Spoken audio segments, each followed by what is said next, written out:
या समाज के जागरूक नागरिक होने के नाते आप भी हमारी इस स्वैच्छिक दुनिया का लाभ उठाएं और अपने आसपास की तमाम समस्याएं, ये तो अभी म्यूटेड है, तमाम गतिविधियां, अब मैंने जिनका माइक ऑन हो, मैं उनसे निवेदन करता हूं कि अपना माइक ऑफ कर लें और अपनी बारी आने पर वो अपने विचार रखेंगे पटल पर तो ज्यादा अच्छा होगा। और ये भी निवेदन है कि यदि किसी को अपनी कोई बात या ऐसा लगता है कि उनको बीच में अपना कोई पेपर प्रेजेंट करना है, कोई लेक्चर देना है, तो वो मैडम दीपिका जी का जो नंबर है उस नंबर पर फोन करके भी उनको बता सकते हैं ताकि वो अपनी सूचना मुझ तक पहुंचा दें और मैं आपको कॉल कर सकूं बोलने के लिए। मंजू जी जुड़ चुकी हैं, मैं अगर देखूं तो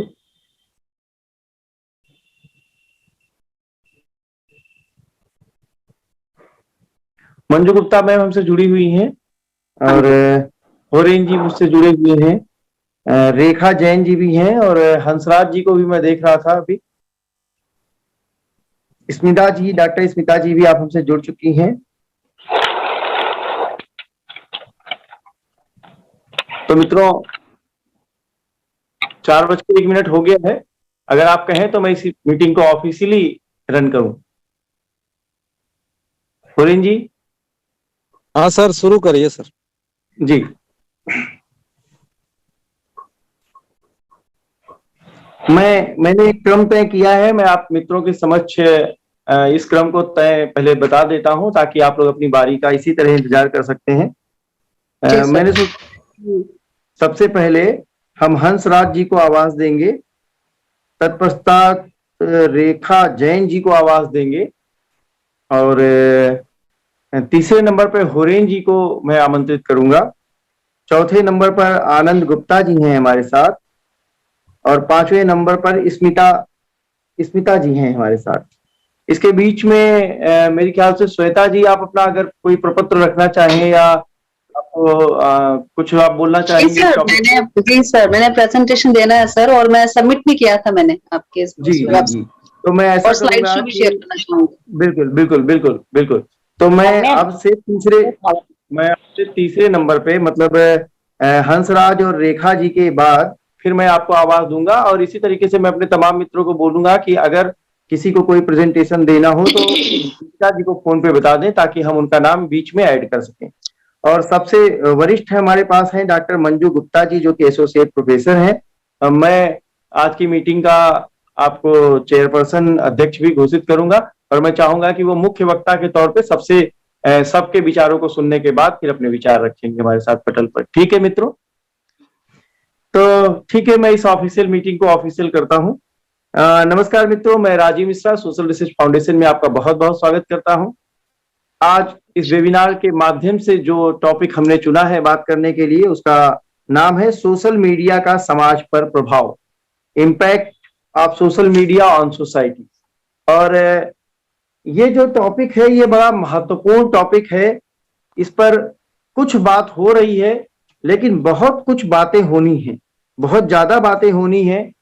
मेरी एक 4 लाइनें हैं, मैं एक कवि भी हूं, मेरी 4 लाइनें हैं। मैं अपनी कविता की लाइन आपके सामने रखता हूं कि ये मेरा कष्ट भी है या शायद मेरे उद्गार भी हैं, आपके भी उद्गार बन सकते हैं। मैं कहता हूं कि सोचता हूं फेसबुक पर अच्छी सी फोटो लगाकर, सोचता हूं फेसबुक पर अच्छी सी फोटो लगाकर क्या मैं सुंदर बन जाऊंगा, क्या मैं जेंटल कहलाऊंगा। और ये एक प्रश्न है जो मैं आपसे पूछना चाहता हूं। आगे मैं लिखता हूं कि बातें नैतिकता की करके, सुविचारों को शेयर करके, सामाजिकता के नारे दे के, बिना अपना मन बदल के क्या मैं सोशल हो जाऊंगा, क्या मैं जेंटल कहलाऊंगा। और कहता हूं आपसे कि वर्चुअल दुनिया में जीकर शाम को मधुरस में पीकर, वर्चुअल दुनिया में जीकर शाम को मधुरस में पीकर, एफबी पर यारों से मिलकर स्वयं ही आह्लादित होकर क्या मैं जनहित कर पाऊंगा। सोचता हूं फेसबुक पर अच्छी सी फोटो लगाकर क्या मैं सुंदर बन जाऊंगा। तो मित्रों ये एक कष्ट है, आप और हम सभी जानते हैं कि कई बार आभासी दुनिया में ये जो फेसबुक है, ये जो चेहरे की किताब है, हम नहीं जानते कि जो हमारा प्रोफाइल फोटो है वो सही है या गलत है। वो लड़का चला रहा है लड़की की फोटो लगाकर, या कोई लड़की चला रही है किसी लड़के का फोटो लगाकर, हम नहीं जानते कि असलियत क्या है। मगर कई बार जब हमारे ऊपर कुछ आपबीती होती है तो हम ब्लैकमेल भी हो जाते हैं। कई बार हम अपनी निजी बातों को फेसबुक पर शेयर करके किसी न किसी अपराध से भी ग्रस्त हो जाते हैं। कोई अपराध हम किसी षड्यंत्र के शिकार हो जाते हैं। आजकल एक और बात भी बार बार निकल के आ रही है कि कई बार सोशल मीडिया के जरिए जान पहचान होती है और बात शादी तक पहुंच जाती है। शादी का झांसा, एक शब्द ये भी निकल के आता है कि शादी का झांसा, झांसे में आ गई लड़की और बहुत दूर से भाग के वो चली आई। ऐसी बहुत सारी बातें हैं और जिनका सीधा सीधा प्रभाव हमारे मन मस्तिष्क पर, हम जो जागरूक नागरिक हैं, और जो जागरूक नागरिक हैं उन पर तो पड़ ही रहा है, लेकिन जो इसका सीधा प्रभाव पड़ रहा है वो उन मासूम नागरिकों पर पड़ रहा है, उन मासूम बच्चों पर पड़ रहा है जो कमोबेश असली और नकली, सही और गलत का फर्क नहीं जता पाते। आज चर्चा इसी बात पर होनी है और मैंने कहा कि ये चर्चा खाली एक एपिसोड तक होकर समाप्त नहीं हो जानी चाहिए। ये चर्चा ऐसी हो जो एक एपिसोड को शुरुआत के रूप में लेकर हम इसको कई एपिसोड तक चलें, कई एक सीरीज इसकी बनाएं, ताकि अभी बहुत सारे मित्रों के दिमाग में, बहुत सारे मित्रों के मन में बहुत सारे प्रश्न भी हैं, बहुत सारे बचाव के तरीके भी हैं, बहुत सारे अपनी जो आपबीती है वो भी है, वो हम समाज के समक्ष रख सकें। तो मैं आज की चेयरपर्सन, जैसा मैंने कहा था, मैं डॉक्टर मंजू गुप्ता जी, जो कि एसोसिएट प्रोफेसर हैं government arts college Kota Rajasthan में, मैं उनके नाम की घोषणा करता हूं। आप मित्रों से कहता हूं कि आप जहां भी हैं, हम सब तो दूर से इस आभासी दुनिया में तालियां बजाकर एक दूसरे का स्वागत कर सकते हैं। होरेन हंसडक जी हैं, assistant professor Madhupur college Dumka, Madhupur से हैं। मैं होरेन जी आपका बहुत बहुत स्वागत करता हूं। आनंद गुप्ता जी हैं, असिस्टेंट प्रोफेसर हैं school of law IGNOU new Delhi से। आनंद गुप्ता साहब अगर हमसे जुड़े हैं मेरे सामने ही बैठे हैं, मुझे दिखाई दे रहे हैं।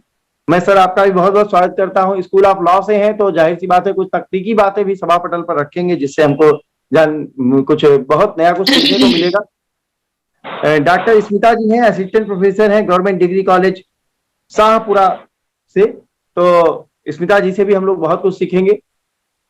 डॉक्टर हंसराज हंस जी हैं, टीचर हैं आप, MGGS बनेठा टंक राजस्थान से। हंसराज जी से तो मैं रूबरू परिचित हूं, आपकी कविताएं और बहुत सारी रचनाएं भी मैं पढ़ता रहता हूं। अगली जो वक्ता है हमारी वो है रेखा जैन जी, टीचर हैं आप, महात्मा गांधी गवर्नमेंट कॉलेज टंक राजस्थान से। आप हंसराज जी और रेखा जैन जी आप कोऑर्डिनेटर हैं हमारे इस आज के कार्यक्रम के। एडवाइजरी कमेटी में डॉक्टर स्मिता जी हैं।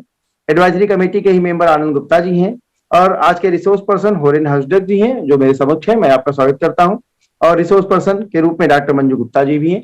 मैं आप सभी मित्रों का बहुत बहुत स्वागत करता हूं और यदि हंसराज जी मेरी आवाज सुन रहे हो तो मैं आपको आवाज देता हूं कि आइए और सभा पटल पर अपने विचारों से हम सभी को अवगत कराइए। डॉक्टर हंसराज जी। हाँ, नमस्ते सर। जी नमस्कार। कैसे हैं सर आप? बहुत बढ़िया है सर, आपका बहुत बहुत आभार प्रकट करते हैं। जी, और जी। आज का जो विषय चुना है बहुत ही सार्थक और वर्तमान में प्रासंगिकता लिए हुए है।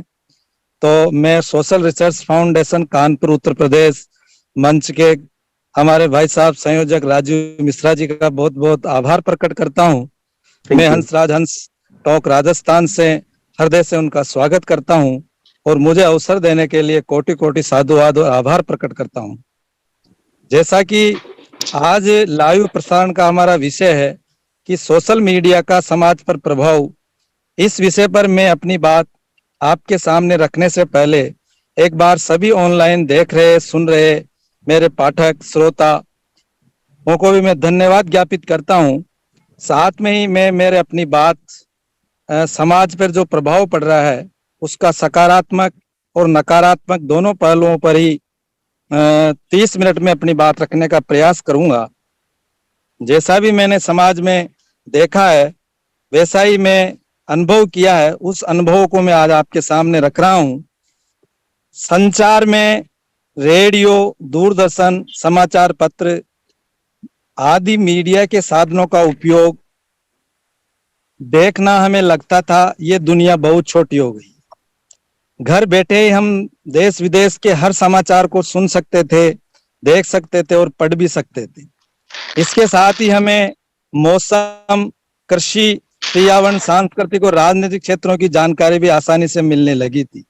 तो हम सब बहुत खुशनसीब मान रहे थे अपने आप को। पर जब दुनिया ने मीडिया की जगह इंटरनेट, सोशल मीडिया ने ली, तो सोशल मीडिया के जो साधन थे, अभी हमारे राजीव जी सर भी बता रहे थे, Facebook, WhatsApp, Instagram, Twitter, Snapchat, Telegram, tablet, desktop, laptop आदि साधनों के द्वारा बाजार में जब स्मार्टफोन की मांग भी बढ़ी तो उसका उपयोग भी बढ़ा, और स्मार्टफोन ने सोशल मीडिया के सभी ऊपर बताए गए जो हमारे साधन हैं उनको पीछे छोड़ दिया। स्मार्टफोन शहरों में नहीं, गांवों में भी अपनी गहरी पेट बना चुका है। हमारे देश में स्मार्टफोन का उपयोग 85% लोग करते हैं। 18 से 24 साल के युवा व 30 से 40 साल के व्यक्ति, 50 से ऊपर उम्र के व्यक्ति 78% सोशल मीडिया का उपयोग करते हैं। स्मार्टफोन में वीडियो व प्रिंट मीडिया के माध्यम से भी ये एक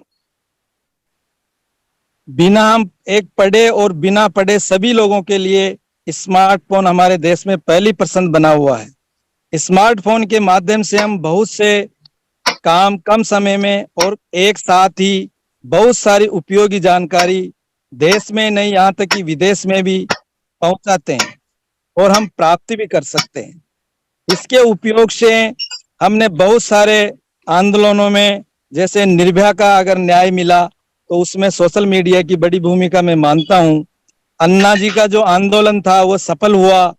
2019 में हमारा जो चुनाव का प्रतिशत बढ़ा उसमें भी सोशल मीडिया की बहुत महत्वपूर्ण भूमिका है। इसी प्रकार कोरोना काल में जो कोरोना महामारी थी उसमें भी इसके उपयोग से कई तरह के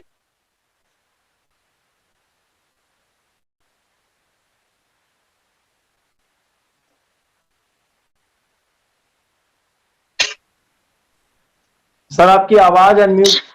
सर हंसराज जी आपकी आवाज म्यूट हो गई है। हंसराज जी, हंसराज जी अगर आप मेरी आवाज सुन रहे हो, हंसराज जी। उनकी सहायता की है। स्मार्टफोन की आवश्यकता इतनी बढ़ गई है कि आगामी दिनों में इसकी सहायता से हमारे जितने भी शिक्षण है, प्रशिक्षण है, ई कंटेंट है, ई पुस्तकालय है, इनमें सब बच्चे घर बैठे ही दूरस्थ गांवों में आसानी से अपने विचार रख सकते हैं, पढ़ भी सकेंगे। वर्तमान में 5G का विस्तार किया जा रहा है। इसके विस्तार के बाद देश में जबरदस्त सोशल मीडिया की क्रांति आएगी। ऐसा कोई नहीं बचेगा जिसके पास स्मार्टफोन नहीं होगा। सब स्मार्टफोन से अपनी पहचान बनाएगा। सोशल मीडिया पर अपने मन के विचार संवैधानिक रूप से हर व्यक्ति अपनी स्वतंत्र अभिव्यक्ति कर सकता है। ये एक अपनी स्वतंत्र अभिव्यक्ति करने का हमारा बहुत अच्छा साधन है। फेसबुक है, यूट्यूब है, इंस्टाग्राम है, व्हाट्सएप है, ट्विटर है, ये सब जो सोशल मीडिया के साधन है अपने विचार की अभिव्यक्ति कर सकते हैं। इससे पहले मीटिंग में जो साधन थे उनको हम केवल सुन और पढ़ ही सकते थे, देख ही सकते थे। लेकिन जब से सोशल मीडिया में स्मार्टफोन का प्रादुर्भाव हुआ है, सब अपनी मन की बात कह सकते हैं, उनको लिख सकते हैं। ये अपना स्वयं का मंच होता है, जैसे फेसबुक है, व्हाट्सएप है, ये अपने स्वयं के मन के विचार व्यक्त करने के लिए बहुत ही अच्छा मंच उपलब्ध करवाया है सोशल मीडिया ने। हम हर पढ़ा बिना पढ़ा व्यक्ति भी अपने विचार अपने वीडियो के द्वारा आसानी से बहुत कम समय में बहुत दूर तक पहुंचा सकता है। सोशल मीडिया ने ये अवसर प्रत्येक ग्राम में दूरस्थ घानी में बैठे व्यक्ति को भी उपलब्ध करवाया है। इसके माध्यम से बड़े बड़े कैंपेन चलाकर कोरोना महामारी में इसके माध्यम से जागरूकता व बचाव के उपाय से हमारे देश में इस बीमारी से मरने वालों की दर ज्यादा नहीं रही है। चाहे संक्रमण फैला, लेकिन लोग सोशल मीडिया के कारण बचाव के तरीके अपनाकर सुरक्षित रहे हैं। तो ये इस प्रकार बहुत सारे सकारात्मक उपाय मेरे को सोशल मीडिया में दिखाई दे रहे हैं, परंतु हर सिक्के के दो पहलू होते हैं। कई बार इस सोशल मीडिया के द्वारा बहुत ही गलत, धार्मिक और नकारात्मक जानकारियां भी फैलाई जाती है। सांप्रदायिक सौहार्द बिगाड़ा जाता है, हमारा अमन और चैन बिगाड़ देते हैं, कई तरह के दंगे फसाद उनसे हो जाते हैं। गैर जिम्मेदार व्यक्ति अपने फेसबुक पे, यूट्यूब पे, व्हाट्सएप पर आदि पर कई तरह के मैसेजों को एडिट करके, उनकी कॉपी करके गलत जानकारियां फैलाते हैं, जनमानस में नकारात्मकता फैलाते हैं, भय का और आंदोलन का वातावरण पैदा करते हैं। तो बहुत सारे सोशल मीडिया का जो उपयोग है उसको हम बिल्कुल संवैधानिक रूप से वैधानिक नियमों में, कानून के अनुसार हमको इसका उपयोग करना चाहिए। एक मैं स्वयं इसका ठगी का शिकार हुआ। मेरी फेसबुक आईडी किसी ने हैक कर ली और उस आईडी पर वो मैसेज दे रहा था मेरे दोस्तों को कि मुझे पैसे की आवश्यकता है और आप अभी मेरे को इस अकाउंट में पैसा ट्रांसफर करें। बहुत सारे मेरे पास फोन आए। जब मुझे पता लगा तो वास्तव में वो बहुत सारे लोग उस ठगी के शिकार हो जाते हैं। तो उसका बचने का भी फिर मैंने, उससे पहले ऐसा कोई दिमाग में था नहीं, लेकिन उस दिन वो काम हुआ तो मेरे को उससे बचने का उपाय भी खोजना पड़ा। और ये जानकारी भी हम सब तक पहुंचाएं कि वास्तव में इस तरह की जो ठगी होती है उसकी जानकारी जैसे ही मेरे को इसका पता लगा, मैंने तुरंत अपने फेसबुक पेज में अपने जो पासवर्ड थे उनको मैंने रीसेट किया और अन्य उसमें ऑप्शन आता है कि भाई इसको आईडी को आप अन्य किसी दूसरे साधन पर चलाना चाहते हैं या नहीं, या एक पे चलाना चाहते हैं, उसको मैंने बंद किया। तुरंत उसका वह मेरी जो आईडी उसने हैक की थी वो बंद हो गया।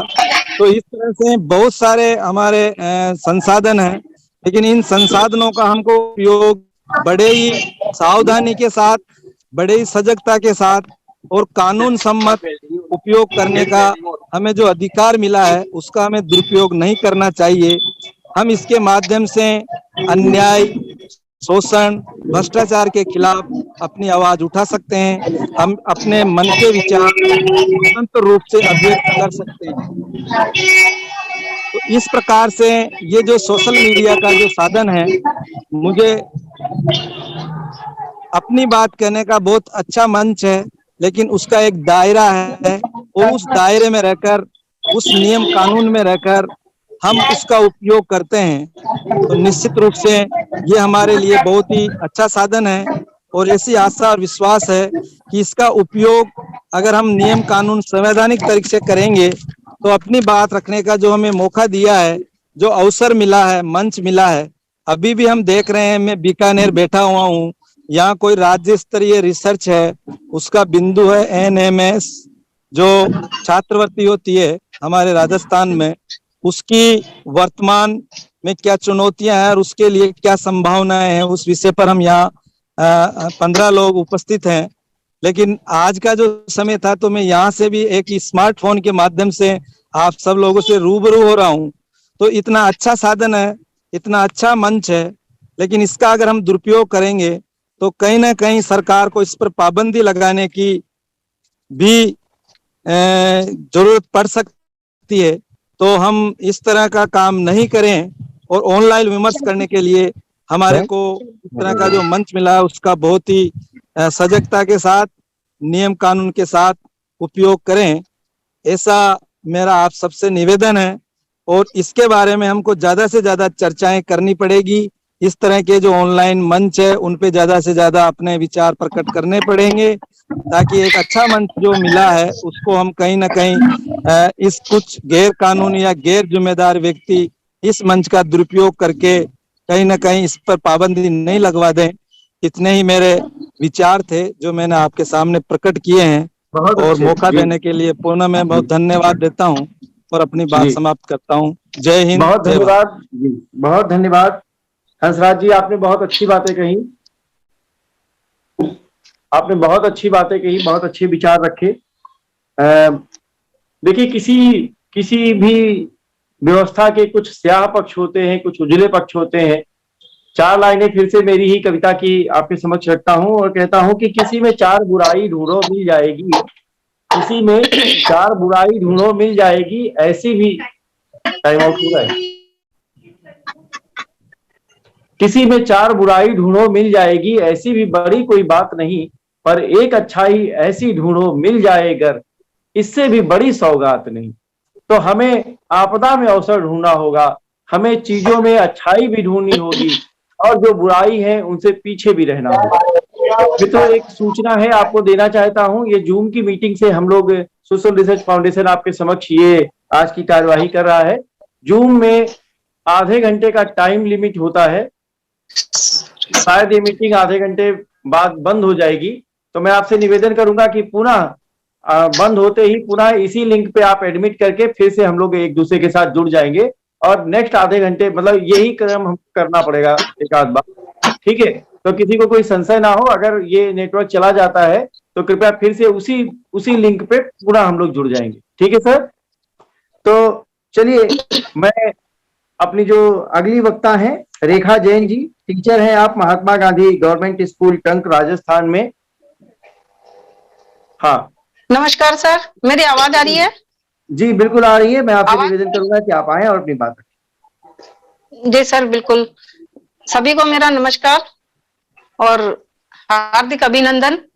और मैं श्रीमती रेखा जैन यही टोंक राजस्थान से हूँ और टोंक में ही मैं MGGS विद्यालय में अध्यापिका के पद पर कार्यरत हूँ। और आज मुझे सोशल रिसर्च फाउंडेशन कानपुर की तरफ से जो यहाँ पर अभिव्यक्ति का अवसर मिला है, उनको मैं धन्यवाद देना चाहूंगी, आभार व्यक्त करना चाहूंगी कि मुझे उन्होंने मंच प्रदान किया और अपने विचारों को रखने का अवसर दिया। आज मैं आपके सामने एक जो ज्वलंत मुद्दा है सोशल मीडिया का, सर काफी आगे से डिस्टर्ब हो रहा है, आगे से काफी डिस्टर्ब हो रहा है सर, आवाज उधर से आवाज बहुत आ रही है सर आपकी तरफ से। आज जो हमारा जी आज हमारा जो चर्चा का विषय रहेगा वो है सोशल मीडिया का समाज पर प्रभाव। ये एक बहुत ही ज्वलंत मुद्दा है कि सोशल मीडिया का समाज पर जिस तरह से प्रभाव पड़ रहा है, आज इस विषय पर चर्चा के लिए हमें आवश्यकता पड़ रही है। तो एक ये सोचने वाला विषय है कि आखिर हमें इसकी आवश्यकता क्यों पड़ रही है, क्यों हमें ये चर्चा का बिंदु बनाना पड़ रहा है। इसके दोनों ही पहलू है, सकारात्मक और नकारात्मक। मैं उन दोनों ही पहलुओं को अभी आपके सामने रखूंगी। उससे पहले मैं थोड़ा सा इसके बारे में बताना चाहूंगी कि ये मीडिया और सोशल मीडिया है क्या चीज। वैसे तो सभी परिचित है इस चीज से कि पहले जैसे मीडिया का मतलब जहां संचार साधन, या जैसे हम अपनी बात दूसरों तक जिस माध्यम से हम पहुंचा सकते हैं, पहुंचाना चाहते हैं, वही एक संचार का साधन कहलाता है। जिसके अंदर जैसे मीडिया में पहले अखबार, टीवी, रेडियो आदि हुआ करता था, और अब ये थोड़ा सा कि दूसरा रूप में जैसे सोशल मीडिया का इसने रूप ले लिया है। और इसके अंदर कई चीजें जैसे सोशल मीडिया के अंदर है कि इसके अंदर हम आपस में एक दूसरे से जुड़ सकते हैं। सोशल मीडिया में लाखों लोग एक दूसरे से कनेक्ट होते हैं और इसके अंदर ऑनलाइन इंटरनेट के माध्यम से हम अपनी बात एक व्यक्ति से दूसरे व्यक्ति या एक स्थान से दूसरे स्थान, या मतलब एक ये बहुत बड़ा विशाल नेटवर्क है, पूरे संसार में हम इससे जुड़ जाते हैं। तो अगर देखा जाए तो ये एक बहुत अच्छा वो है, पहलू है, मीडिया है। अगर हम इसको सकारात्मक रूप से इसका इस्तेमाल करते हैं तो ये एक बहुत अच्छा रूप है। तो इसके बारे में मैं थोड़ा सा आपको बताऊंगी कि वास्तव में आज के दौर में सोशल मीडिया हम सबकी जिंदगी का एक अहम हिस्सा बन गया।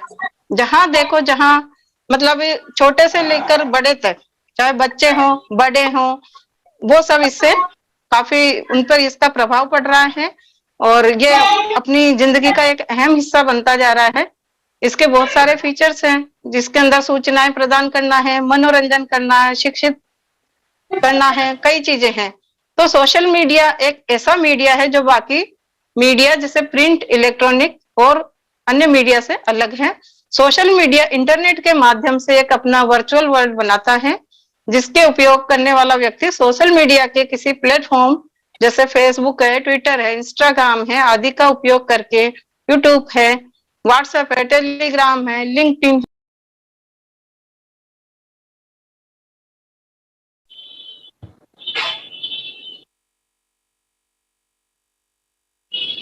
मैडम आपकी आवाज नहीं आ रही है रेखा जी, आपका माइक म्यूट हो गया है शायद। आपका माइक म्यूट दिखा रहा है मैम, प्लीज उसको अनम्यूट कर लीजिए।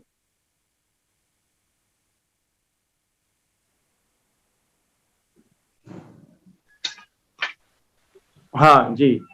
हेलो, आवाज हाँ आ रही मैम है? आप सुना, जी जी अब सुनाई दे रही है जी। अच्छा अच्छा, इतनी देर म्यूट हो गया था माइक। हाँ हाँ हाँ जी, जी, तो हम चर्चा कर रहे थे सोशल मीडिया के ऊपर, सोशल मीडिया का समाज पे क्या प्रभाव है। तो वैसे तो देखा जाए तो सोशल मीडिया अपने आप में एक वरदान भी है और अभिशाप भी है। ये हमारे ऊपर निर्भर करता है कि हम इसको किस रूप में इस्तेमाल करते हैं। वरदान, ये हमारे लिए वरदान साबित होता है या अभिशाप साबित होता है।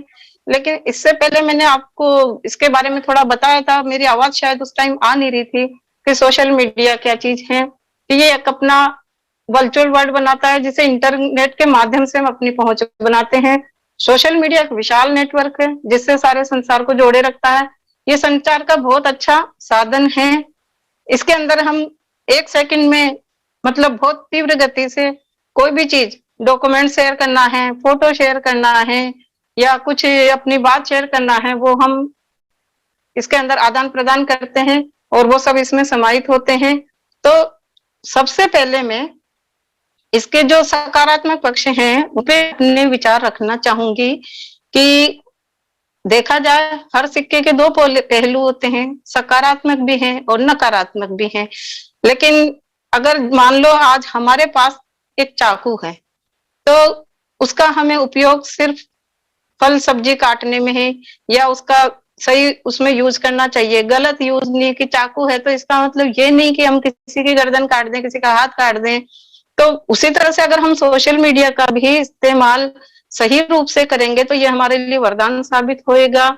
इसके बहुत सारे मतलब जो हैं वो फायदे हैं कि आज मैं जैसे आपके सामने अगर बैठी हूँ और अपने विचार रख रही हूँ, मुझे आज जो ये मंच मिला है, मौका मिला है, ये एक सोशल मीडिया का ही माध्यम है। इसी माध्यम से मैं आपके सामने विचार व्यक्त कर पा रही हूँ। तो ये इसकी एक बहुत बड़ा सकारात्मक उदाहरण है। तो हमें जैसे अब सोशल मीडिया के अंतर्गत मान लो सकारात्मक के अंदर जो हमारे हैं कि हम इसके अंदर सरलता से समाचार भेज सकते हैं, क्विक टू। ये सभी वर्गों के लिए होता है, चाहे ये गरीब हो, अमीर हो, चाहे शिक्षित हो, चाहे अशिक्षित हो। इसमें किसी प्रकार का कोई वो नहीं होता कि कोई इसका इस्तेमाल नहीं कर सकता। इसके अंदर हम नेक्स्ट पॉइंट में मैं बताना चाहूंगी, इसमें हम फोटो, वीडियो हैं, सूचनाएं हैं, डॉक्यूमेंट्स हैं आदि को हम बहुत आसानी से शेयर कर सकते हैं। और ये कहीं जैसे कई जगह अपनी सकारात्मक भूमिका भी अदा करता है। कोई संस्था है, समूह है, देश को है आर्थिक, सामाजिक और सांस्कृतिक, राजनीतिक रूप से भी ये समृद्ध बनाता है। सोशल मीडिया के जरिए कई विकास के काम भी हुए हैं और जिनसे हमें लोकतंत्र को समृद्ध बनाने में भी काफी मदद मिली है।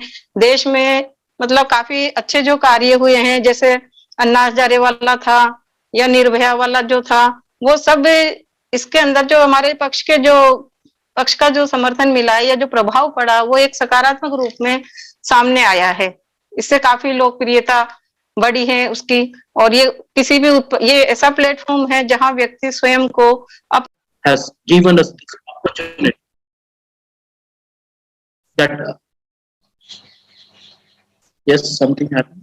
Yes, is my audible? Am I audible?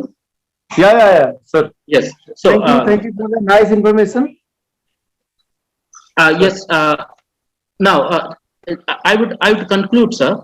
Just intellectually now, because we can also focus on the intellectual effect, because it is not.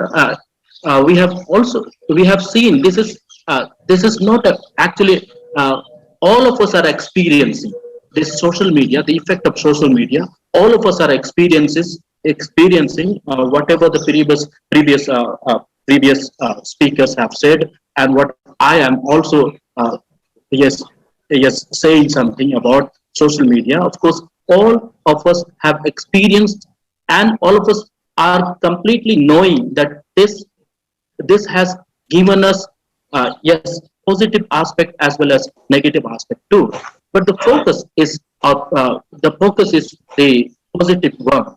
Now, intellectually, we are really very thankful to social media, because social media intellectually has given us lots of experiences to gain our knowledge, to expand our knowledge, to in the growth of our knowledge. It has really given us many experiences, and thus, if we have the strong will to learn, to get information, so we would surely touch the the one which we need.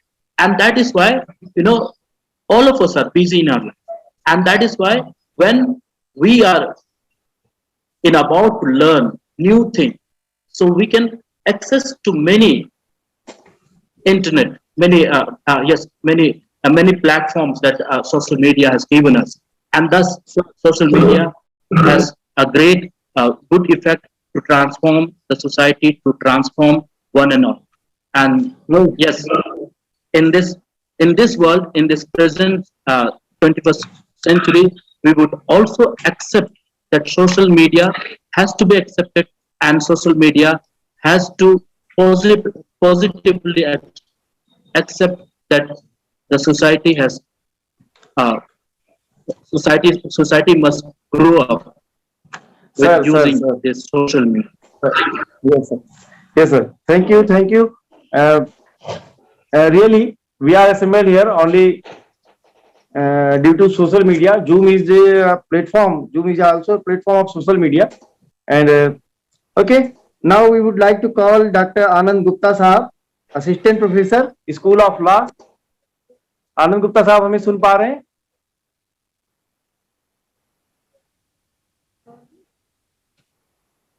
आनंद गुप्ता साहब, जब तक आनंद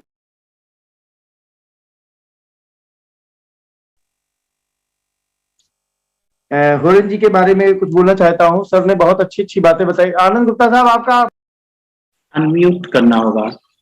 doctor आनंद Gupta mute है sir. आनंद गुप्ता साहब का speaker mute है, मुझे लगता है अनम्यूट कर लें तो शायद आसानी से आपकी बात मुझे समझ में आएगी। आनंद गुप्ता साहब, होरेन जी आपने बहुत अच्छी बातें बताई हम लोगों को, और जाहिर सी बात है कि ये जो सोशल मीडिया के प्लेटफॉर्म हैं जिनको हम बहुत कम जानते हैं, अभी बहुत सारे प्लेटफॉर्म ऐसे हैं जो एग्जिस्टेंस में आना है, जिनको हमें जो हमारा अगला भविष्य है वो सोशल मीडिया के ही क्षेत्र में है, और हमको अगर आगे बढ़ना है तो हमको सोशल मीडिया को आगे लेकर बढ़ना पड़ेगा। तो आनंद गुप्ता जी मेरी आवाज सुन रहे हैं? जी, आपको आवाज आ रही है मेरी? जी आ रही है, हम सबको आपकी आवाज आ रही है। मैं निवेदन करता हूं आनंद गुप्ता साहब से, जो असिस्टेंट प्रोफेसर है school of law IGNOU new Delhi में, मैं निवेदन करता हूं कि कृपया आप अपनी बात हमारे पटल पर रखें। जी, और ये भी चाहता हूं। जी थैंक यू वेरी मच। सबसे पहले तो मैं सोशल रिसर्च फाउंडेशन को धन्यवाद कहना चाहूंगा मुझे ये अपॉर्चुनिटी देने के लिए, और मैं ये भी बताना चाहूंगा कि मेरा एक्सपीरियंस सोशल रिसर्च फाउंडेशन के साथ में बहुत अच्छा रहा है, और जिस तरह का प्रोफेशनलिज्म मैंने देखा है अपने पब्लिकेशंस के दौरान, और अपने दोस्तों को भी जिनको मैंने सजेस्ट किया यहाँ पे पब्लिश कराने के लिए, बहुत अच्छी तरीके से बहुत हम कहें कि बिना किसी परेशानी के किसी चीज को फॉलो अप करने की जरूरत नहीं पड़ती, जैसे कई जर्नल्स के साथ में कई बार होता है। हर चीज बहुत स्ट्रीमलाइंड लगती है यहाँ पे। और ये भी है कि क्वालिटी को इंश्योर करने की भी कोशिश रहती है। अननेसेसरी परेशान नहीं किया जाता ऑथर्स को, लेकिन क्वालिटी को भी इंश्योर किया जाता है। और मैं तो विश करता हूं कि आपके जर्नल्स जल्दी से जल्दी केयर लिस्ट में आए, जिससे कि एक अच्छे जर्नल, एक अच्छा पब्लिकेशन केयर लिस्ट में आएगा तो अच्छा उसकी पहुंच ज्यादा बढ़ेगी और अच्छे लोगों को मौका मिलेगा। लोगों को मौका, जो लोग इसमें पब्लिश कराते हैं उनको भी मौका मिलेगा ज्यादा वाइडर ऑडियंस तक पहुंचने का। मैं बहुत ज्यादा समय नहीं लूंगा, क्योंकि मैं समझ सकता हूं 5 बजे के बाद बहुत ज्यादा सुनने का मन नहीं होगा लोगों को। मैं सिर्फ 3-4 मुद्दों पर बात करूंगा। बिल्कुल। दो उसके जो पॉजिटिव एस्पेक्ट्स हैं, 2 चैलेंजेस हैं जो मुझे लगता है जिसके बारे में बात करनी चाहिए। पहली चीज तो जैसा कि हमारे पिछले वक्ताओं ने इशारा दिया इस तरफ कि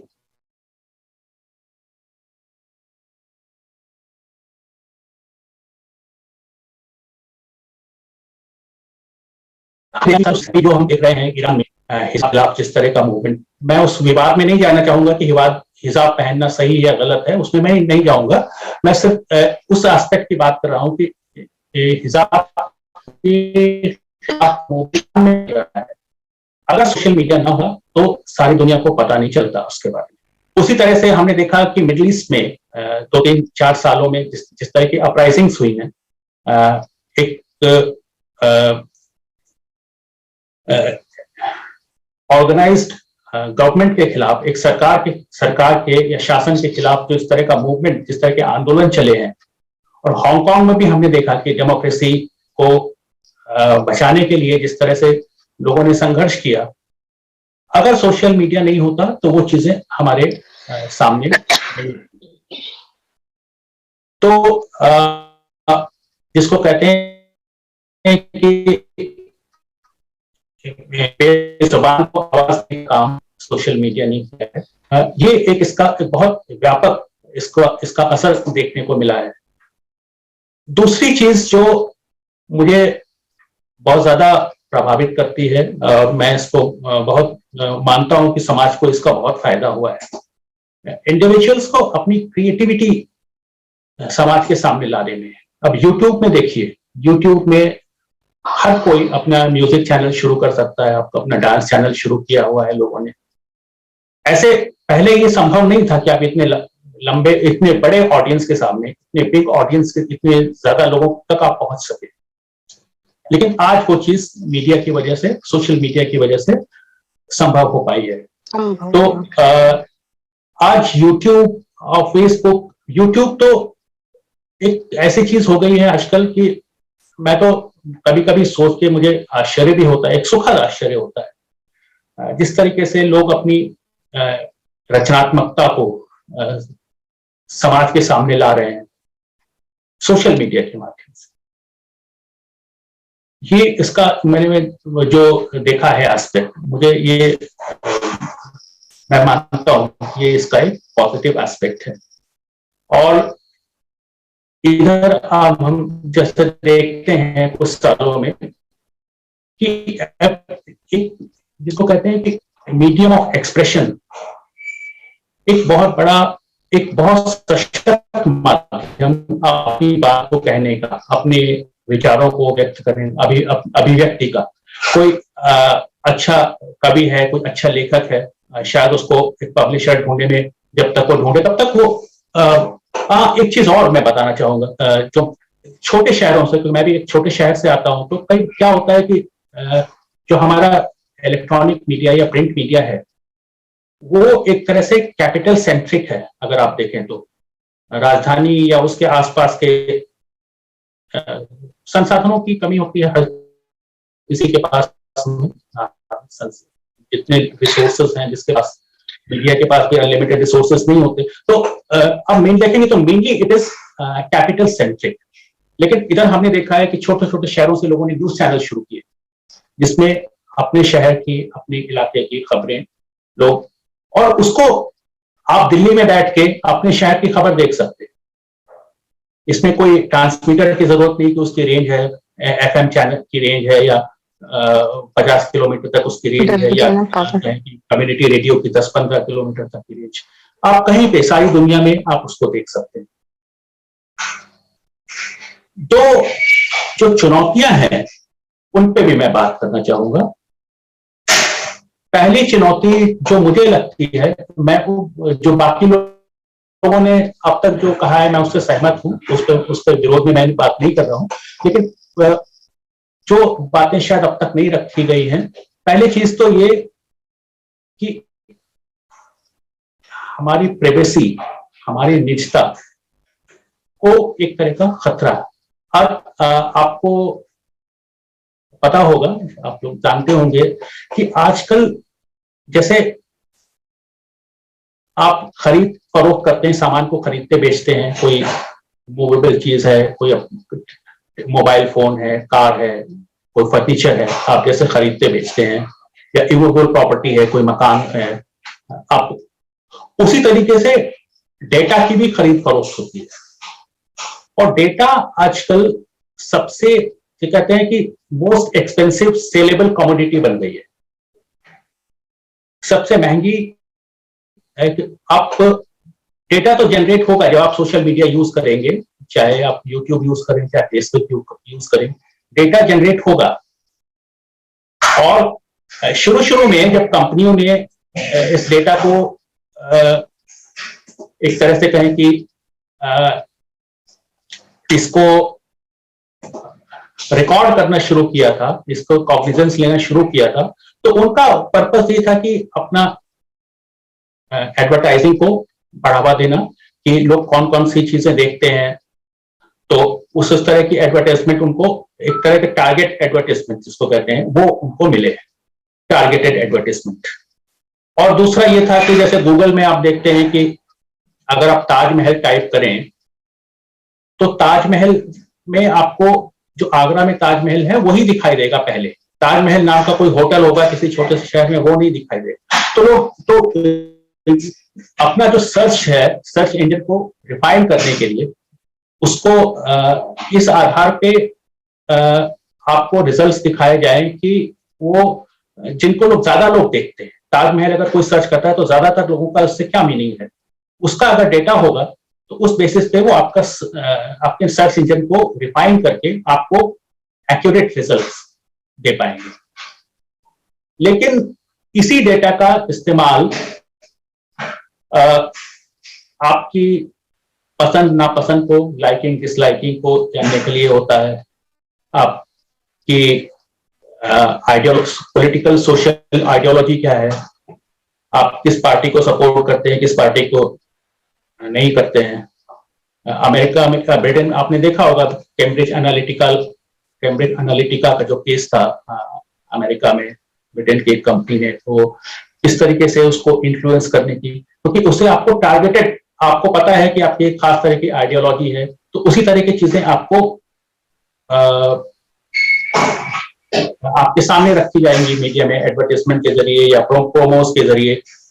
और कई बार उसको आपकी जो भावनाएं हैं उसको एक तरह से उसको भड़काने का काम, या उसको अपने फायदे में इस्तेमाल करने के लिए उसका इस्तेमाल होता है। आपको सही इंफॉर्मेशन न देके एक डिस्टॉर्टेड व्यू, एक डिस्टॉर्टेड फॉर्म में आपको इंफॉर्मेशन दी जाए, आप उससे प्रभावित होकर एक खास तरह का व्यू बनाए। ये एक चीज, एक खतरा इलेक्ट्रॉनिक मीडिया की, सोशल मीडिया की तरफ की वजह से खास तौर पे हमें देखने को मिलता है। और उसका इस तरह से भी इस्तेमाल, क्योंकि कई बार ऐसी भी शिकायतें आई हैं कि वो डेटा अगर सरकार के पास आ जाए या किसी रूलिंग पार्टी के पास में आ जाए। वैसे तो होता ही है कि नहीं आना चाहिए इस तरह का डेटा, लेकिन आजकल हर चीज संभव है। अगर उनकी तो आपकी आइडियोलॉजी के आधार पे आपको टारगेट कर सकते हैं, आपको नुकसान कोई पहुंचाया जा सकता है, आपको पता है कि आप एक पर्टिकुलर आइडियोलॉजी को सपोर्ट नहीं करते हैं, तो you can be used as target.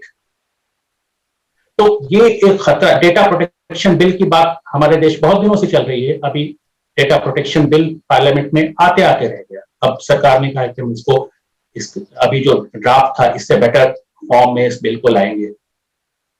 तो डेटा प्रोटेक्शन में यही है कि आपकी जो व्यक्तिगत जानकारी है वो शेयर ना की जाए, वो आपकी अपनी संपत्ति है, आपने खास पर्पस के लिए उसको इस्तेमाल करने के लिए दिया है। तो अब थोड़ा सा जानकारी भी बढ़ रही है, लोगों में अवेयरनेस भी बढ़ रही है, और सोशल मीडिया कंपनीज में भी आप देखते हैं कि आपकी प्राइवेसी सेटिंग्स आप चेंज कर सकते हैं कि किस तरह की इंफॉर्मेशन आप चाहते हैं कि पब्लिक में हो। आप अपना प्रोफाइल है फेसबुक पे, आप कितना चाहते हैं कि और लोग उसको देखें, तो ये सारी चीजें आप रेगुलेट कर सकते हैं। तो टूल्स सोशल मीडिया के अंदर भी आपको मिलते हैं, लेकिन साथ साथ लीगल प्रोटेक्शन की भी जरूरत है। और अब ये डबल एज सोर्ड हो जाती है, कई बार दुधारी तलवार हो जाती है। इस रेगुलेशन के नाम पे आपकी फ्रीडम भी कई बार कर्टेल होती है, तो वो कहीं ना कहीं वो बैलेंस करने की बात हो जाती है। तो वो भी एक नई चुनौती सोशल मीडिया की वजह से समाज के सामने आती है। दूसरा चुनौती है जो मैं देखता हूं, अभी हमारे पिछले वक्ताओं ने भी बात करी, मैं इसको थोड़ा सा इस पे बात करना चाहूंगा कि एक समस्या है खासतौर पे बच्चों में, क्या बड़ों में भी है, जिसको हम कहते हैं अटेंशन डेफिसिट, है ना। फोकस, किसी चीज पर हम ज्यादा देर फोकस नहीं कर पाते। बहुत से लोगों में ये समस्या देखी गई है। अब जरा जरा से देर पे आपको एक टेम्पटेशन होता है कि कोई फेसबुक में क्या किसी ने अपडेट किया है, कोई मैसेज, जैसे ही आपका रिंगटोन बजा, आपने फोन उठा के देखा कि कोई मैसेज तो नहीं आया व्हाट्सएप पे, कुछ ऐसा। ग्रुप मैसेजेस दिन भर आते रहते हैं, ग्रुप मैसेजेस का तो कुछ कहना ही नहीं, 24 आवर चलते रहते। और तो इस तरह से आपका फोकस, पहले क्या होता था जब आप पढ़ाई लिखाई करते हैं, कोई काम कर रहे हैं, कुछ लिख रहे हैं, पढ़ रहे हैं, तो आपको फोकस चाहिए, आपको 1-1.5 घंटे आपको कोई अनावश्यक आपको डिस्टर्बेंस ना हो। तो वो अटेंशन डेफिसिट की समस्या बच्चों में और बड़ों में भी देखते। अब ये जो गेम्स, मोबाइल गेमिंग एक बहुत बड़ा, अभी तो WHO ने गेमिंग को एक डिजीज, एक पैंडेमिक डिक्लेयर किया है कि मोबाइल पे जो गेम कोई भी चीज बुरी नहीं है, लेकिन जब एडिक्शन के लेवल तक कोई चीज आ जाए तो फिर वो नुकसान पहुंचाती है। तो ये दो समस्याएं, एक तो रेगुलेशन, एक तो प्राइवेसी को जो खतरा है, और दूसरा अटेंशन डेफिसिट जो बहुत बड़ी एक समस्या बन गई है आजकल। मुझे लगता है ये चैलेंजेस है। अब देखिए इसमें भी जहां तक अटेंशन डेफिसिट से बच की बात है, तो इसमें भी सोशल मीडिया आपको वो प्रोवाइड करता है। अपने नोटिफिकेशन सेटिंग्स इस तरह से रख सकते हैं कि आपको ज्यादा नोटिफिकेशन ना आए। पर्सनल मैसेजेस कोई करे तो उसी का नोटिफिकेशन आपको, उसी का रिंगटोन सुनाई दे, बाकी आपका म्यूट रहे, आपको नोटिफिकेशंस को आप म्यूट कर सकते हैं। तो ये टूल्स भी हमें गैजेट्स ने और सोशल मीडिया साइट्स ने प्रोवाइड किए हैं। तो उसको भी यूज करके जो जिन प्रॉब्लम्स की, जिन चैलेंजेस की हमने बात करी, उसको आप कहीं ना कहीं मिनिमाइज कर सकते हैं। तो आज के लिए मुझे इतना ही कहना था। धन्यवाद। बिल्कुल ठीक जी, गुप्ता जी बिल्कुल सही प्रश्न आपने उठाए हैं और बिल्कुल सही सजेशंस भी दिए हैं। बहुत सारी चीजें हैं, मोबाइल गेमिंग से लेके बहुत सारी चीजें हैं जिन्हें हमें ठीक से काम करना पड़ेगा। और आपने जो कहा दुधारी तलवार वाली बात, वो भी एक बहुत बड़ी बात है कि हम ही बचाव भी हैं और हम ही अपराध के कारण भी हैं।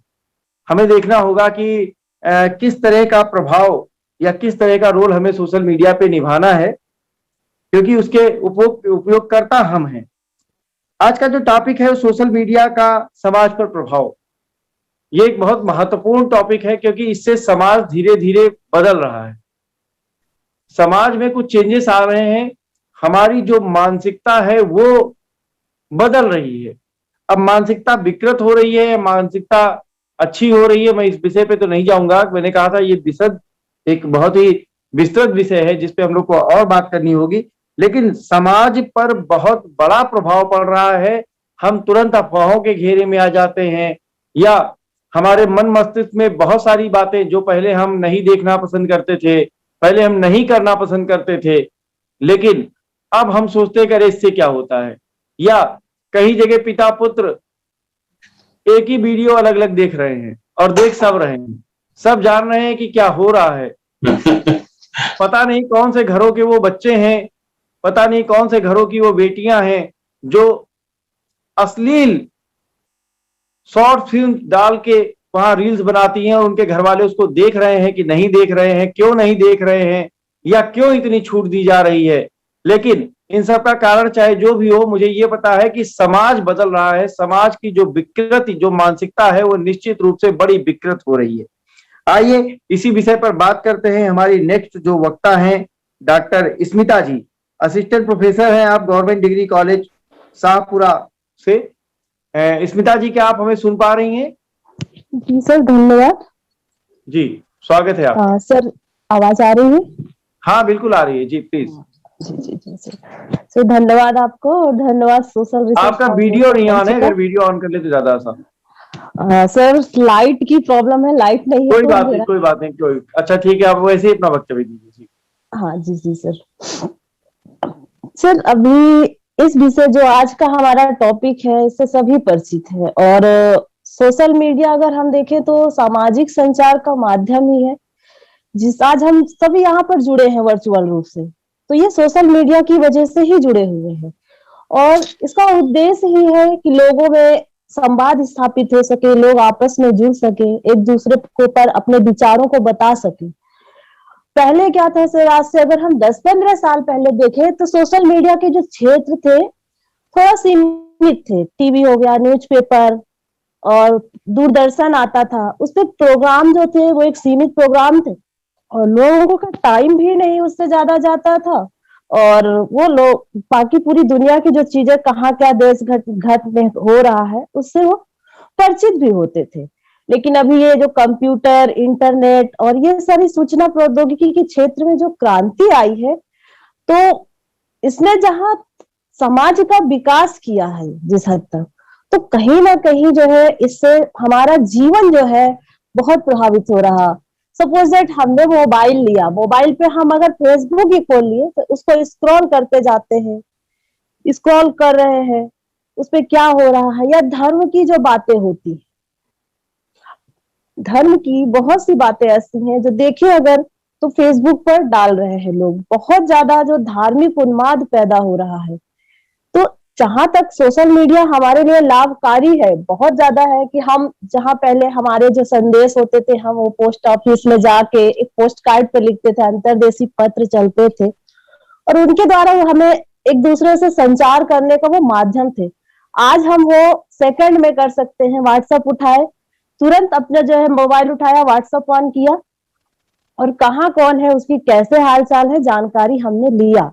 लेकिन इसका एक सीमित दायरा अगर हो जाए तो जो, क्योंकि हमारे बच्चे इससे कहीं ना कहीं बहुत प्रभावित हो रहे हैं। आजकल हमारे यहाँ घर में मेहमान आते हैं, वो आके बैठते हैं, बच्चा अपने रूम पर है, वो उसको नहीं मतलब है कि बाहर आके जो क्या कहते हैं, जो मेहमान आए हैं उनको नमस्कार करना है, उनका अभिवादन करना है, और वो अंदर अपने रूम पर अपने मोबाइल के साथ में व्यस्त है।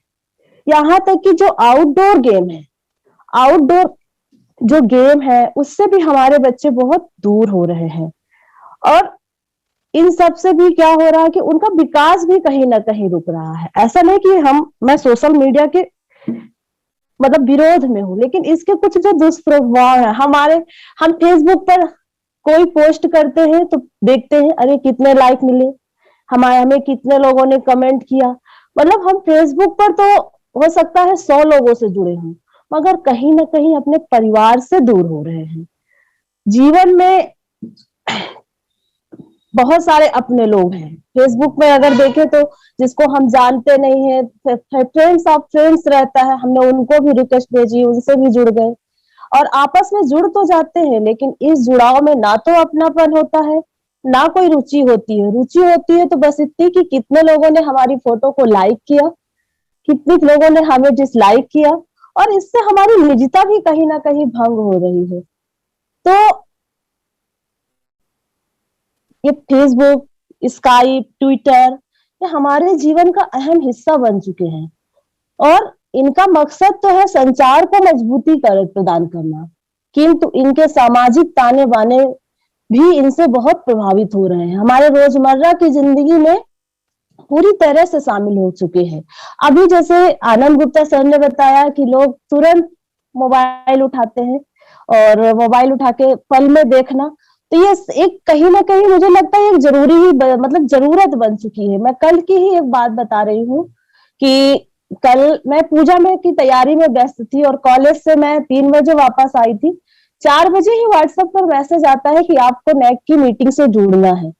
क्योंकि उस दौरान मैंने फेसबुक व्हाट्सएप चेक नहीं किया तो मीटिंग में मैं नहीं जुड़ पाई। तो अब इसमें हम मतलब क्या इसका सॉल्यूशन है, और इससे मतलब कहीं ना कहीं बहुत ज्यादा सोशल एडिक्ट बन रहे हैं और ये हमारी जरूरत ही बन रही है, क्योंकि हमें पढ़ाना भी नेट ऑनलाइन है, गूगल मीट हो गया, जूम हो गया, उसके बाद फिर कोई मीटिंग है तुरंत जो है गूगल मीट पे हमने लिंक भेजा, आप सभी जुड़िए और मीटिंग होना है। तो ये कहीं ना कहीं, और ये वरदान भी है क्योंकि कोरोना काल में जिस दौरान पर इतनी जो भयानक बीमारी थी कि कोई कहीं आ नहीं सकता, हर चीज को जो है क्या कहते हैं एक तरह से ये छुएंगे तो कोरोना ना हो जाए, इसमें जो है क्या कहते हैं डर रहे थे। तो ये सोशल मीडिया ने उस समय बहुत अहम भूमिका निभाई और उस समय बहुत से लोगों को मौका मिला अपने टैलेंट को निखारने का, जो उसका क्या क्वालिटी है उसको वो निखार सके। यूट्यूब भी बहुत अच्छा माध्यम है कि उसपे व्यक्ति अपना जो है क्या कहते हैं कुछ भी डाल सकता है, लाइव आपको आ रही है या किसी तरह का जो है आपको कोई क्राफ्ट वर्क आ रहा है, बेस्ट मटेरियल से आप चीजों को कैसे जो है अच्छा बना, कोई वीडियो चीज बना सकते हैं, इसका एक नया मटेरियल तैयार कर सकते हैं। ये सारी चीजें हम यूट्यूब के माध्यम से बता सकते हैं। आज ये सारी चीजें हम इनसे जुड़े हैं और इतना ज्यादा जुड़ गए हैं कि हम व्यक्ति से ही दूर होता है। लोग कमरे में 4 से 5 लोग बैठे हैं मगर वो आपस में अपने अपने मोबाइल में ही बिजी रहते हैं। और मेरे हिसाब से अगर इसे सोशल आइसोलेशन मीडिया कहें तो ज्यादा उपयुक्त होगा। सोशल मीडिया पर लोग इतने एक्टिव हैं कि आपस में तो जुड़े हैं लेकिन जुड़ाव उनका जो एक होता है ना कि पहले का जुड़ाव होता था, हमारे यहाँ जब पत्र आते थे हम उनको बहुत अच्छे से पढ़ते थे, अभी क्या है देखिए स्क्रॉल किए जवाब दिए हो गया, लेकिन और अपनों से दूर हो रहे हैं। पहले के सोशल मीडिया जो थी वो हमारे सामाजिक जीवन इतना प्रभावित नहीं था, प्रोग्राम सेट थे, हम उन पर जो है क्या कहते हैं टाइम टू टाइम आते थे, प्रोग्राम देखते थे, फिर हम कुछ बाहर की भी सोशल एक्टिविटीज में अपने आप को इन्वॉल्व करते थे, जैसे बच्चे पार्क में घूमने जा रहे हैं। अभी क्या है, अभी पूरी तरह से बच्चे पबजी में लगे हैं, खेल रहे हैं।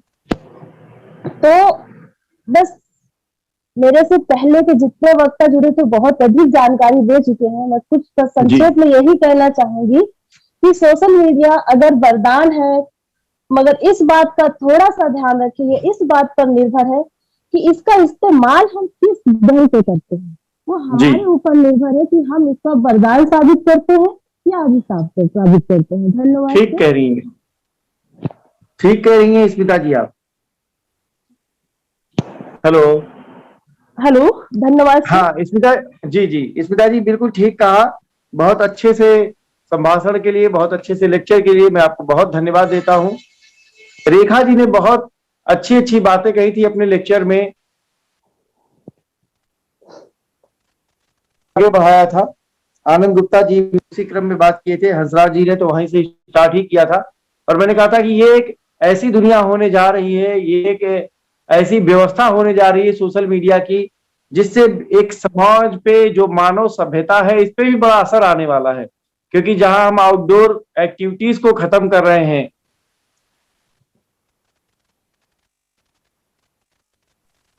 और इंडोर एक्टिविटी में क्या होगा कि हमारी सामाजिक क्षमता का भी पतन होगा, हमारे सामाजिक विन्यास का भी पतन होगा। ऐसी बहुत सारी चीजें हैं जिस पे अभी बात करना बाकी है। अगली बात फिर से लेके इंसान में सामाजिकता भी कहीं ना कहीं खत्म हो रही है, जो और इस विषय के साथ लेके आऊंगा रेखा जी को कि जो हम प्रैक्टिकली अनुभव कर रहे हैं, इस बार इस विषय पर भी वक्तव्य है कि मैडम से बहुत कुछ सीखने को मिलेगा। तो आइए चलते हैं अपने अध्यक्षीय भाषण की ओर। जो हमारी मुख्य अतिथि हैं डॉक्टर मंजू गुप्ता जी हैं, एसोसिएट प्रोफेसर हैं आप government art college Kota Rajasthan से।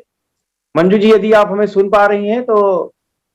हाँ यस सर, बिल्कुल आवाज आ रही है सर? हाँ हाँ बिल्कुल आवाज आ रही है। आपने हम सभी को सुना और हमारे जो विचार हैं उससे आपने सुपरिचित हुई। हो सकता है ये मीटिंग एक बार फिर से ऑफ हो, फिर से ऑन हो, तो इस क्रम को आगे बढ़ाते हुए मैं आपको आवाज देता हूं कि आइए और अपना जो आपके अपने विचार हैं वो हमारे पटल पे रखें। मंजू जी। थैंक यू, धन्यवाद सर। अभी जो भी वक्ता बोले उन्होंने, मुझे लगता है शायद जो बोलना चाह रहे थे वो सब कुछ उन्होंने अपने अपने विचारों में प्रस्तुत कर दिया। लेकिन जो समाजशास्त्रीय दृष्टिकोण से अगर हम देखें तो जो समाज पहले था और आज हम जिस सोसाइटी को देख रहे हैं उसमें बहुत ज्यादा दरार आई है, बहुत ज्यादा गैप आ गया है। पहले जो समाज था उस समाज के अंदर हम एक दूसरे से बहुत अपनत्व की तरह रहते थे, लेकिन आज आप एकल परिवार होने के बावजूद भी वो अपनत्व नहीं दिखाई देता है। तो इसका मुख्य कारण शायद यही है कि ये सोशल मीडिया है, इसने हमको बहुत दूर करता जा रहा है। समाज के अगर हम समाजीकरण की बात करते हैं, उस समाजीकरण में एक बच्चा जब पैदा होता है और एक छोटे से बच्चे को धीरे धीरे धीरे हम बड़ा करते हैं और एक अपना वो कैरियर बना के एक समाज के लिए नागरिक बनाते हैं, उसमें जो सब लोगों का योगदान रहता है वो आज शायद वो पार्ट सारा सोशल मीडिया ने ले लिया है। बच्चे के पैदा होते ही हम बस उसको एक बार खड़ा करते हैं और जैसे उसके हाथ में मोबाइल आता है, और मोबाइल में भी स्मार्ट मोबाइल, और उसके द्वारा वो और किसी को अपनी जिज्ञासा पूछने की जरूरत नहीं समझता। एक माँ का जो प्रथम पाठशाला कही जाती थी उसका भी स्थान इसमें एक वांछनीय होता जा रहा है। ले लिया। इसके अलावा अगर हम देखें, जिसकी हम सब बात करेंगे, सोशल मीडिया है क्या, चाहे वो फेसबुक है, ये सबने बताया अलग अलग। तो इसको हम जिस दुनिया की बात कर रहे हैं उस दुनिया का अगर हम एक नाम दें तो वो है आभासी दुनिया। हमारे थ्योरीज में बोला जाता है कि 3 प्रकार की जो है हमारे समूह होते हैं, एक प्राथमिक समूह, एक द्वैतिक समूह और एक जो तीसरा समूह है वो यही है आभासी समूह, जो कि अभी तक हमें कई वर्षों पहले से हम इसको हमारे जो समाजशास्त्री थे वो इस चीज को कह रहे थे, एक आभासी समूह होता है, एक आभासी समूह होता है। और उसके रूप में हम उदाहरण देते थे कि जैसे हम पीएचडी कर रहे हैं, हम डॉक्टर बनना चाहते हैं, डॉक्टर बने नहीं, पीएचडी कर रहे हैं और अपने नाम क्या है हमने क्या लगा लिया, डॉक्टर, यानी कि हमें आभास हो गया कि हम डॉक्टर बनने वाले हैं। इसी तरह से हम शिक्षक नहीं है लेकिन हम बीएड कर लिया और पढ़ाने की तैयारी कर रहे हैं, हमने अपने आगे लगा लिया प्राध्यापक, शिक्षक लगा दिया। तो ये वो आज धीरे धीरे हमारे समाज में दिखाई दे रही है। ये जो दुनिया है वो सोशल मीडिया क्या है, एक ऑनलाइन नेटवर्क से जुड़ा हुआ अपरंपरात्मक मीडिया का प्रमुख प्रकार है आभासी दुनिया। इसके साथ साथ जिसमें विभिन्न लोगों को ऑनलाइन माध्यम से परस्पर जोड़कर उनमें संचार एवं संपर्क को संभव बनाकर बढ़ावा दिया है। मेरे जितने भी वक्ता यहाँ पर, चाहे वो शोधार्थी हों या कहीं असिस्टेंट प्रोफेसर हैं, जो भी हैं, उन्होंने जो बातें की बहुत अच्छी और स्पष्ट रूप में सरल भाषा में बताने का प्रयास किया है कि हम सोशल मीडिया से कितने प्रभावित हो रहे हैं, क्या उसके पॉजिटिव हमारे पास प्रभाव हैं, इफेक्ट हैं, और कितने नेगेटिव हैं। लेकिन सब कुछ जानते हुए भी हम अपने आप को उससे दूर नहीं रख पा रहे हैं। उसका सबसे बड़ा कारण है कि आज जितनी हमें अपने जीवन को जीने के लिए भोजन की आवश्यकता है, उतनी हमें किसकी आवश्यकता है? इस सोशल मीडिया की। क्योंकि अगर सोशल मीडिया नहीं होता या ना हो, किसी से बाई चांस कुछ हो जाए सोशल मीडिया में, तो हम लोग अपने आप को बिल्कुल अपंग, अपाहिज महसूस करते हैं कि हम करें क्या। तो इस आधार पर सूचनाओं की अथाह भंडार से परिपूर्ण सोशल मीडिया देश विदेश की महत्वपूर्ण खबरों, संस्कृति आदि से लोगों को परिचित करा रहा है। पहले तो समाज था, समाज किस पर डिपेंड है? हमारे खान पान, रहन सहन, हमारी वेशभूषा, इन सब पे था। तो हम अपने एक सीमित सोसाइटी के अंदर इन चीजों को परिवर्तित करते थे, एक दूसरे से प्रभावित होते थे। लेकिन सोशल मीडिया ने पूरे देश विदेशों से हमें इस कल्चर को बदलने का प्रयास किया है। धीरे धीरे जो हमारी कल्चर है समाज के अंदर आ रही है, वो वेस्टर्न कल्चर है। वेस्टर्न कल्चर में हम जाते जा रहे हैं और उसी तरह का ज्ञान लेकर हम इन चीजों को आगे बढ़ रहे हैं। लेकिन समाज शास्त्रीय दृष्टिकोण से अगर हम देखें तो सोशल मीडिया में व्यक्तियों के मध्य परस्पर दूरी को समाप्त कर संबंधों को मजबूत किया है। हमारी जो आपस में परस्पर दूरियां हैं उन्हें तो इसने समाप्त कर दिया, लेकिन संबंधों को मजबूत किया है। और उन संबंधों को कैसे मजबूत किया है कि वो हमारे संबंध जो पहले हुआ करते थे वैसे नहीं है। हम एक कुछ आवश्यकताओं के लिए या कुछ अपनी जरूरतों के लिए या कुछ अपने उद्देश्यों की पूर्ति के लिए हम उन उद्देश्यों को बनाते हैं और फिर जुड़ते हैं, और उनके जुड़ने के बाद उनको अपने अनुसार उनसे अलग हो जाते हैं। इसी आधार पर व्यक्ति अपने ऑनलाइन जो भी कार्य करता है, संबंधियों से चैट, फोटो आदि ये सारी चीजें, वीडियो शेयर करता है, तो इनसे जुड़ा रहने के लिए तो करता है, जुड़े रहता है। लेकिन जो अपने कार्य होते थे जिसके द्वारा हम एक दूसरे से मिलते थे, तीज त्योहार होते हैं, पर्व होते हैं, इन सब पर्वों में हमने अपना को एक सोसाइटी से अपने आप को अलग कर लिया है, जिसके कारण हमारा नैतिक पतन धीरे धीरे हो रहा है। ये बिल्कुल सत्य है कि आने वाले समय में एक पिता, एक माता का रिस्पेक्ट उसके बच्चे नहीं करते हैं और ना ही करेंगे। ये हमें थोड़ा थोड़ा दिखाई दे रहा है, लेकिन आने वाले समय में ये हमें बहुत अपने आप को, अपने समाज को, सभी को बचाने का प्रयास करना है। क्योंकि ये जो कार्य हैं वो हमें कहीं ऐसा नहीं हो, हमारे देश ने जो उन्नति करी है वैश्वीकरण के कारण हम एकजुट हुए हैं, हम एक साथ जुड़े हैं, कहीं ऐसा ना हो कि इसके नेगेटिव इफेक्ट हमारी इस एकता को विखंडित कर दें। तो इसलिए बहुत जरूरी है कि हम इसके जो नकारात्मक पक्ष हैं उनको संभल के, देख के और सही रास्तों पर लाने का प्रयास करें। एक इधर वक्ता ने बोला कि गरीबों में या अमीरों में किसी को प्रॉब्लम नहीं है या कोई परेशानी नहीं होती, कोई भी इसे यूज कर सकता है, लेकिन इसका गरीबों पर बहुत अधिक प्रभाव पड़ा है। उसका कारण रेखा जैन ने शायद बोला था, लेकिन इसका प्रभाव गरीबों में कैसे है? क्योंकि जो भी हम यूट्यूब, ट्विटर, फेसबुक जो भी हम चलाते हैं वो एक तो साधारण फोन पे नहीं चलता है, उसके लिए हमें स्मार्टफोन चाहिए। पहली बात, एक गरीब के पास इतना पैसा स्मार्टफोन खरीदने के लिए होना चाहिए। दूसरा, अगर वो गरीब है, अपनी एजुकेशन लेना चाहता है, तो इस पे ये एजुकेशन सस्ती तो पड़ जाती है, लेकिन उसको मैनेज करना अधिक कठिन होता है। तीसरी बात, ये बिना नेट, बिना वाईफाई या अन्य किसी भी नेट के ये कार्यक्रम या ये हम सोशल मीडिया से हम नहीं जुड़ सकते हैं। तो जहां हम अपने श्रम से अपने जीवन की रोटी कमाते हैं, रोटी, कपड़ा और मकान जिसको हम कहते हैं, उन्हीं की आवश्यकताओं को पूर्ति करते हैं, एक गरीब व्यक्ति उसकी पूर्ति करने के लिए अधिक मेहनत करता है। वो चाहता है कि मेरे पास नेट हो, जिस नेट के कारण मैं उसको क्या कर सकूं, यूज कर सकूं, और उस नेट के लिए वह बहुत ज्यादा पैसा। तो एक हम ये इसका पॉजिटिव रूप ले सकते हैं कि व्यक्ति के अंदर अपनी इच्छाओं को पूर्ति करने के लिए श्रम करने की बात पनती है और वो उसके लिए श्रम करता है। विधवाओं की बात करी थी रीता मैम ने, तो वो भी एक है कि एक विधवा को एक हमारे समाज के अंदर बहुत ही ज्यादा दुर्गति थी, बहुत ही उसका स्टेटस बहुत नीचे था, लेकिन इस सोशल मीडिया के कारण वह अपनी जरूरतों को, अपने समाज में स्टेटस को और अपने कार्यों के द्वारा अपने स्थान को अच्छी तरह स्थापित कर सकती है। एक बात आई थी जो यहाँ पर नहीं आई, सबसे ज्यादा इसका जो बुरा प्रभाव पड़ा है वो पड़ा है आज के युवा वर्ग पर।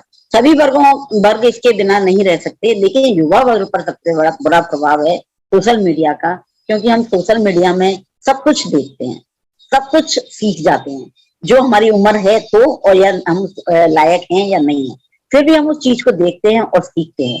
उसके कारण हमारे देश के अंदर आत्महत्याओं की दर जो है दिन प्रतिदिन बढ़ती जा रही है और उनको कंट्रोल करना बहुत जरूरी है। और जब यदि इनको कंट्रोल नहीं किया गया तो आने वाले समय में सोशल मीडिया हमारे साथ बहुत ही दुष्प्रभाव हमारे समाज पर डालेगा, जिससे हमारा समाज, जिसे हम एक विश्व हिंदू जो माना जाता था, चिड़िया के रूप में जाना जाता भारतवर्ष, और विश्व गुरु बनने जा रहा है। अगर ऐसा हुआ तो हमारी जो अच्छाइयां थी वो इस नकारात्मक के कारण जो है सारी समाप्त हो जाएंगी। आप सबने बहुत अच्छा बोला, सबके मैंने बातें सुनी, बहुत अच्छा लगा। और मैं समझती हूँ कि ये बहुत बड़ा विषय है, इस पे अगर बहस की जाए तो हर पक्ष पे बोलने के लिए सब तैयार हैं, लेकिन यहाँ पर जो भी लगता है उनका बहुत अच्छा रिस्पॉन्स था। और सर आपको मैं बहुत बहुत धन्यवाद देती हूँ कि आपने मुझे ये पद दिया और जिसके कारण मैं अपनी बात को आप तक पहुंचा सकी। Thank you sir. बहुत धन्यवाद मंजू मैम आपका, मैं आपको बहुत सादर नमस्कार करता हूं। मैं भी नहीं समझ पा रहा था कि आप इतना अच्छा वक्तव्य देंगी, लेकिन रियली आपने अध्यक्षीय वक्तव्य ही दिया, तो मुझे हर्ष हो रहा है कि मैंने उचित व्यक्ति को उचित पद पर जो है वो आज विराजमान किया। मैं आपको पुनः नमस्कार करता हूं सभी वक्ताओं की तरफ से। और बात बस उतनी सी ही है कि दुनिया छोटी हो गई है।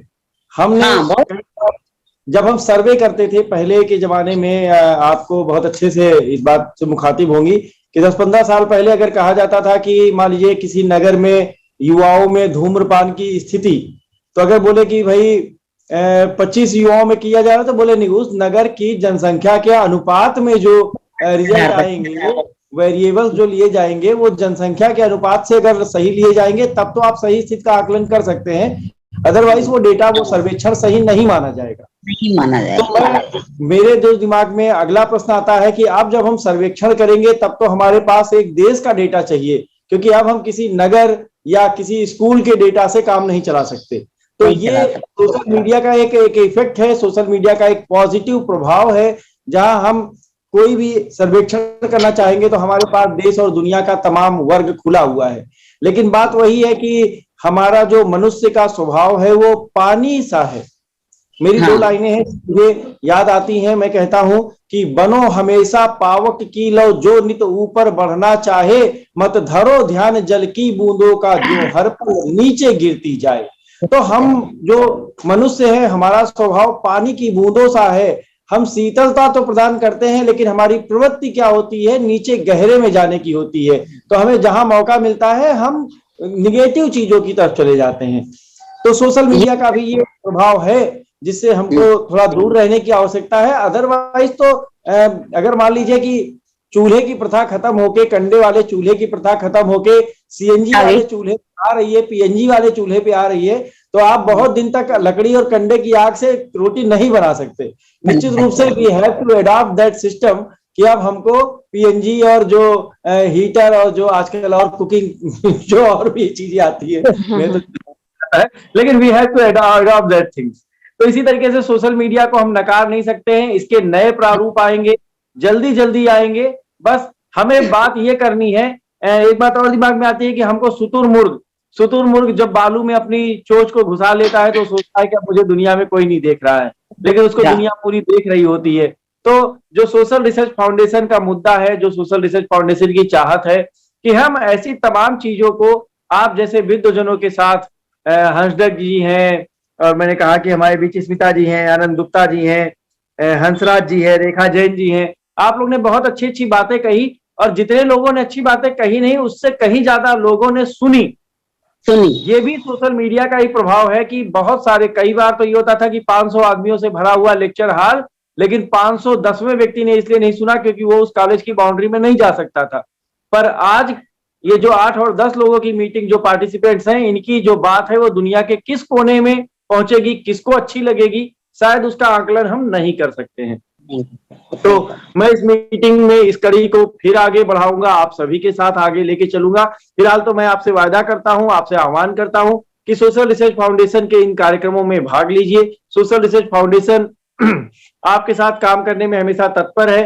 तमाम सारे ऐसे सुझाव भी हो सकते हैं, तमाम सारी ऐसी समस्याएं भी हो सकती हैं जिस पर यदि आपको लगता है कि आप अकेले खड़े हैं तो आप हमारा साथ लीजिए, क्योंकि आपके साथ हम खड़े हैं। तो मैं इन्हीं शब्दों के साथ आए हुए तमाम अतिथिगणों का, अध्यक्ष महोदया का, तमाम वक्ता जनों का बहुत बहुत स्वागत करता हूं, अभिनंदन करता हूं, नमस्कार करता हूं और जल्दी ही अगली मीटिंग में मिलने का वायदा करता हूं। एक सूचना और है कि कल हमारे सोशल रिसर्च फाउंडेशन के जो राष्ट्रीय चेयरमैन साहब हैं, उनका नाम प्रोफेसर अशोक कुमार जी है। पहले कानपुर यूनिवर्सिटी में वो वीसी हुआ करते थे, फिर गोरखपुर यूनिवर्सिटी में वीसी हुए, चंद्रशेखर आजाद विश्वविद्यालय में वीसी हुए और इसके बाद वो चित्तौड़गढ़ में वैदिक कल्ला जी महाराज यूनिवर्सिटी के वाइस चांसलर हुए। फिर उन्होंने निर्वाण यूनिवर्सिटी जयपुर में वाइस चांसलर के पद पे अभी आसीन है और तमाम अच्छे पदों को सुशोभित कर चुके हैं। कल वो कानपुर में रूबरू संस्थान के इंस्पेक्शन करने के लिए आ रहे हैं और उनका एक प्रिय विषय है शिक्षा प्रदूषण। वो एजुकेशन पॉल्यूशन पे काम कर रहे हैं, तो वो इसी विषय पर अपना एकल भाषण देंगे, वक्तव्य करेंगे और उनके साथ हमारे मंच पर होंगी हमारी संस्थान की वाइस प्रेसिडेंट महोदया डॉक्टर आशा त्रिपाठी जी। डॉक्टर आशा त्रिपाठी जी पूर्व प्राचार्य हैं, यहाँ महिला महाविद्यालय कानपुर में है, समाजशास्त्र की हैं और उनके साथ होंगे, उनके जो साथ में होंगे वो देश के बड़े विद्वान हैं डॉक्टर शिव कुमार दीक्षित जी, हिंदी के प्रवक्ता हैं और बहुत अच्छे ललित निबंधकार हैं। तो ऐसे तमाम विद्वजनों को हम यहाँ पे सुन पाएंगे जो कि हमारे यहाँ ऑफिस में, हमारे मीटिंग रूम में रूबरू होंगे। साथ में वो मीटिंग गूगल मीट पे लाइव होगी, तो उस सेमिनार का आप लोग लाभ उठा सकते हैं, भाग भी ले सकते हैं और रहेंगे तो आपको अच्छा भी लगेगा कि हम वर्चुअल मीटिंग के अतिरिक्त आप देख पाएंगे कि हमारे पास जो 2, 4, 10, 20 लोग जो है यहाँ पे रूबरू होते हैं। तो मैं उम्मीद करूंगा कि कल हम लोग एक बार फिर से जुड़ जाएंगे। वो लिंक मैं आपके व्हाट्सएप पे भेज दूंगा। इन्हीं सब बातों के साथ कम ज्यादा जो भी है, मैं उम्मीद करता हूं कि आप क्षमा करेंगे मुझको और अगली मीटिंग के लिए, मुलाकात के लिए मैं आप सभी से नमस्कार करता हूं। सादर नमस्कार। नमस्कार, धन्यवाद। धन्यवाद।